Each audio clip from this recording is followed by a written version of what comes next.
കാരണം RDX കഴിഞ്ഞ കൊല്ലം കൊണ്ടുപോയെങ്കിൽ ഇത്തവണ കൊണ്ടലാണ് കൊണ്ടുപോയിട്ടുള്ളത്, അത് ഉറപ്പാണ്. ഓണം വിന്നർ തന്നെയാണ്.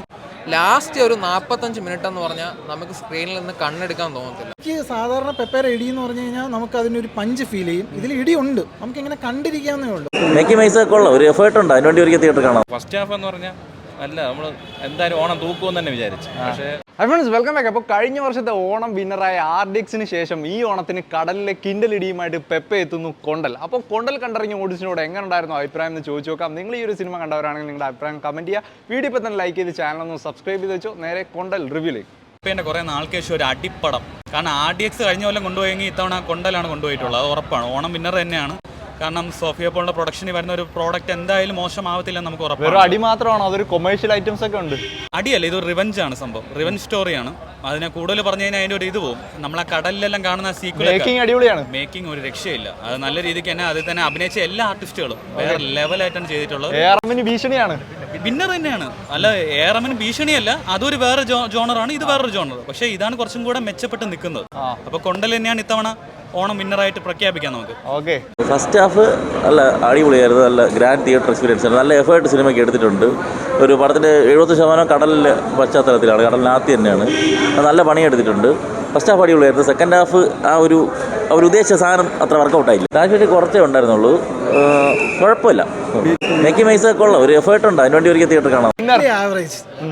കാരണം ഫസ്റ്റ് ഹാഫ് കണ്ടപ്പോഴത്തേക്കും എന്തൊക്കെയോ ഉണ്ടെന്ന് തോന്നിപ്പിച്ചു. കാരണം സിനിമയുടെ ഒരു 90% ഫിഷിംഗ് ബോട്ടിൻ്റെ അകത്താണ് നടക്കുന്നത്. അപ്പോൾ ആ ഒരു സ്റ്റേജൊക്കെ സെറ്റ് ചെയ്ത് കൊള്ളാം. പക്ഷേ നല്ല രീതിയിൽ വലിച്ചു നീട്ടി, അതായത് ഒരു 1.5 മണിക്കൂർ തീർക്കാനുള്ള ഒരു സാധനത്തിന് 2.5 മണിക്കൂർ ഇട്ട് വലിപ്പിച്ചിട്ടുണ്ട്. പെപ്പയുടെ കുറച്ച് ആക്ഷൻ ബ്ലോക്സ് കൊള്ളാം.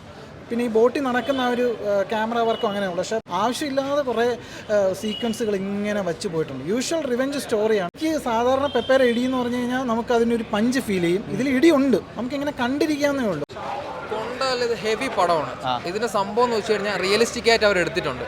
തുടങ്ങുന്ന ഒരു മൊമെന്റ് അവസാനത്തെ ഒരു മൊമെന്റ് വരെയും നമുക്ക് എന്താ പറയാ, ഭയങ്കരമായിട്ട് കണ്ടിരിക്കാൻ പറ്റുന്ന ഒരു സാധനമാണ്. ഞാനിപ്പോൾ ഒരു ലാസ്റ്റ് ഒരു 45 മിനിറ്റ് എന്ന് പറഞ്ഞാൽ നമുക്ക് സ്ക്രീനിൽ നിന്ന് കണ്ണെടുക്കാൻ തോന്നത്തില്ല, അങ്ങനെ ഇരുന്ന് കാണണം. ഇതിന്റെ സിനിമാറ്റോഗ്രാഫിയും അതുപോലെ തന്നെ ആക്ടേഴ്സിന്റെ പെർഫോമൻസ് എന്ന് പറഞ്ഞു കഴിഞ്ഞാൽ പക്കാ സാധനമാണ്. പെപ്പയുടെ ഓണം വിന്നർ ആവുന്ന ഐറ്റം ഉണ്ട്. ഇപ്പോഴാണ് ഓണം വിന്നർ ആവേണ്ടിയിരുന്ന ഐറ്റം ഒന്ന് ഫസ്റ്റ് ഹാഫ് കണ്ടപ്പോൾ ഉറപ്പായിട്ട് ഓണം വിന്നർ ആവുമെന്ന് വിചാരിച്ചാൽ സെക്കൻഡ് ഹാഫ് എവിടെയൊക്കെ ഒന്ന് കുറച്ച് ഫ്ലാറ്റ് ആയി പോയി. ഇല്ല, ഇത് കുറച്ചും കൂടെ ഒരു ആക്ഷൻ ഓറിയന്റഡ് ആയിട്ടുള്ള പടമാണ്. അത് എന്തോന്നാണ്, കരയിലല്ല കടലിലാണ് കംപ്ലീറ്റ് കളി. മാസ് ടാർഗറ്റ് ഓഡിയൻസ് എന്ന് പറഞ്ഞാൽ മാസ് സിനിമ ഇഷ്ടപ്പെടുന്ന ആൾക്കാർക്ക് വേണ്ടി തന്നെയാണ്, അതിനുള്ള വർത്തായിട്ടുണ്ട്. പക്ഷേ ഫസ്റ്റ് ഹാഫ് എന്ന് പറഞ്ഞാൽ അല്ല, നമ്മൾ എന്തായാലും ഓണം തൂക്കുമെന്ന് തന്നെ വിചാരിച്ചു. പക്ഷേ സെക്കൻഡ് ഹാഫിലോട്ട് കടന്നപ്പോൾ ഫസ്റ്റ് ഹാഫിൻ്റെ അത്ര നിന്നില്ലെങ്കിലും കൊള്ളാം. ഫസ്റ്റ് ഹാഫ് കണ്ടപ്പം നല്ല രസമുണ്ടായിരുന്നു. കാരണം അതിൽ അവരെ കരയിലെ പ്രശ്നവും കാര്യങ്ങളൊക്കെ ആയിട്ട് പിന്നെ കടലിലോട്ട് പോകുന്നതും കടലിലെ ബോട്ടിലെ സീൻസൊക്കെ നല്ലതായിട്ട് മേക്കിംഗ് ചെയ്തെടുത്തിട്ടുണ്ടായിരുന്നു. അപ്പോൾ നമുക്ക് അതിൽ അവരുടെ ജീവിതമൊക്കെ നമുക്ക് അതിൽ ചെറുതായിട്ട് കാണിച്ചിട്ടുണ്ടായിരുന്നു. അപ്പോൾ നമുക്കത് കാണുമ്പോൾ നല്ലൊരു വെറൈറ്റി ഫീലായിരുന്നു. നമ്മൾ ഇൻ്റർവെല്ലിൽ പഞ്ച് നിർത്തുമ്പോൾ പെപ്പേരെ പടം സെക്കൻഡ് ഹാഫ് നമ്മളൊരു ഭയങ്കര ഒരു RDX ലെവലിലൊക്കെ നമ്മൾ അവർ എക്സ്പെക്ട് ചെയ്യും. പക്ഷേ സെക്കൻഡ് ഹാഫ് ആയപ്പോൾ ഫുള്ള് കടൽ സീൻസാണ്. അപ്പം അതിൻ്റെ ഭയങ്കര ലിമിറ്റേഷൻ ഉണ്ടായിരുന്നു പടത്തിൽ. കാരണം കഥ ഒന്നുമില്ല അതിൽ. റിവെഞ്ച് ആയപ്പോഴത്തേക്കും ആ ബോട്ട് സീൻസ് മാത്രമായി മാറി, പിന്നെ ബാക്കി ആ സിനിമ അതിൻ്റെ അകത്ത് മാത്രമായി. പിന്നെ എങ്ങനെയൊക്കെ വീണ്ടും 1 മണിക്കൂർ വലിച്ചഴപ്പിച്ച് ലാസ്റ്റൊക്കെ ടേണിംഗ് പോയിന്റും ഡിസ്റ്റൊക്കെ കൊണ്ടുവന്ന് സെറ്റ് ചെയ്തിരുന്നെങ്കിൽ പടം വീണ്ടും കൊളുത്തി തന്നെ. ഇത് ഫുള്ളും സെക്കൻഡ് ഹാഫ് ഫുള്ളും ഒരു കടൽ സീൻസ് മാത്രമായി, കഥയില്ല അതിൽ.